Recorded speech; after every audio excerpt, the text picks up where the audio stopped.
Hi everybody, welcome back to the channel. My name's Nicole and today we're here for day 2 of our Advent opening.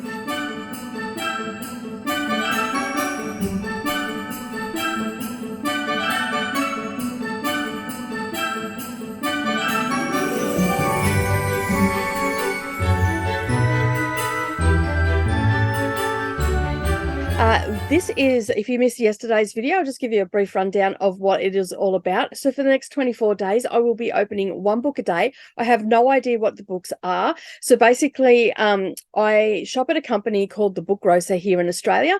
Unfortunately, I think they only post to Australia, but don't quote me on that. I've left a link down to their website. I'm not affiliated with them in any way. But yeah, they have these Advent boxes and they had several different ones this year. Back in September, they sent out an email saying that they were ready to go.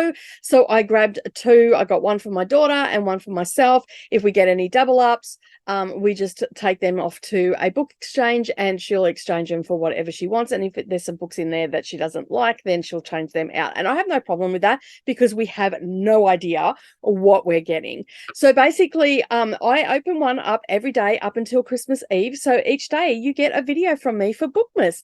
And as you can see, my studio looks like it's had Christmas thrown up on it, including myself. So I'm getting right into the spirit this year.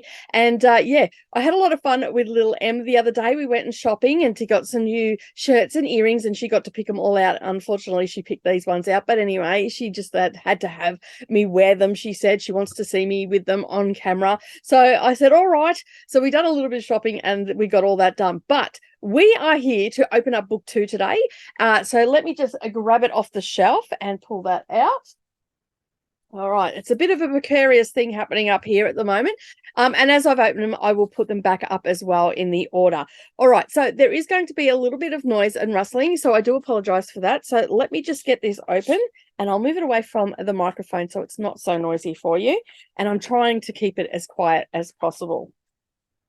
So let me know in the comments what you've been up to in the last couple of days. Have you been starting to get into the festive spirit and all of that sort of stuff? Let me know what you've been doing because I'd love to know. Okay, so we have A Man's World and a Woman's Fight. Sandra Brown, Blind Trigger.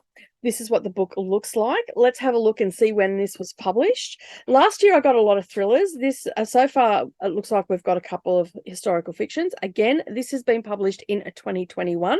And I'm just going to write in the front, book 2 of 2023. It's the only marks that I make on my books. It's just so I know myself next year, like when I have a look back, because at the end of the year, I'm just recapping the books that I got last year, how many I've read in the year, and all that sort of stuff. I'll be able to tell you what I have read and what I haven't. And so I'll know where I got it in the order that it came in.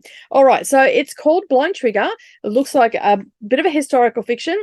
Judging by the cover, I would say it's set in the 40s, maybe early 50s, and looking a little bit like it's set in America as well. So let's find out what it's all about, shall we? So just browsing at the back, the blurb, the highlighted blurb down the bottom says a suspenseful novel of murder, mayhem, danger, and lust.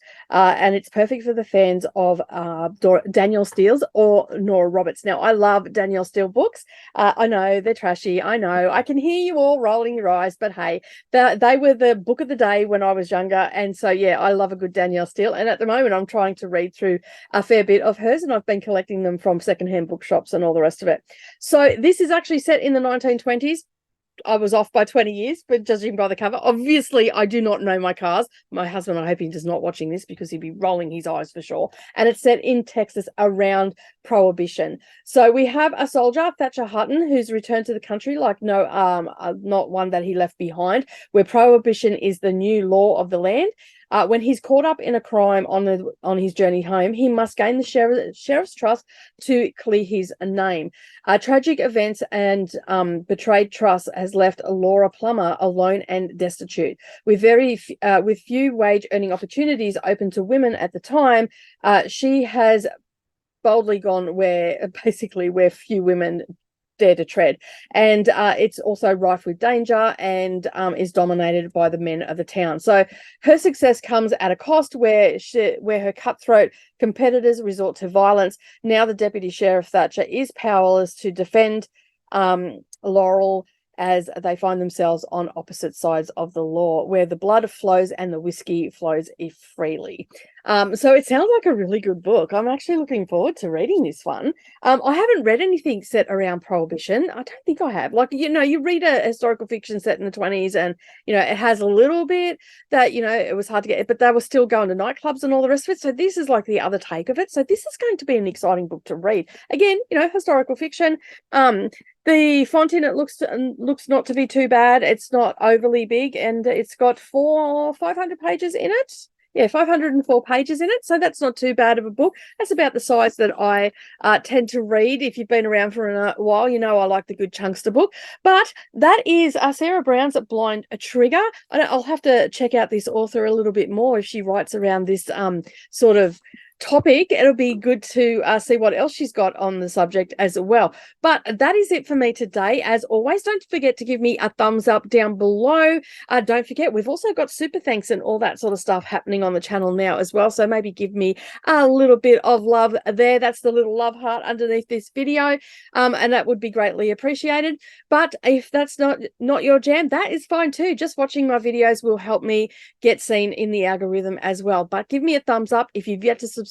Make sure you hit that subscribe button and the little bell icon beside it to all notifications, and then that way you're not going to miss out on any future posts. But that's it from me today. Have a lovely day, everybody. I hope that you're all getting into the festive season, and I will see you in the next video.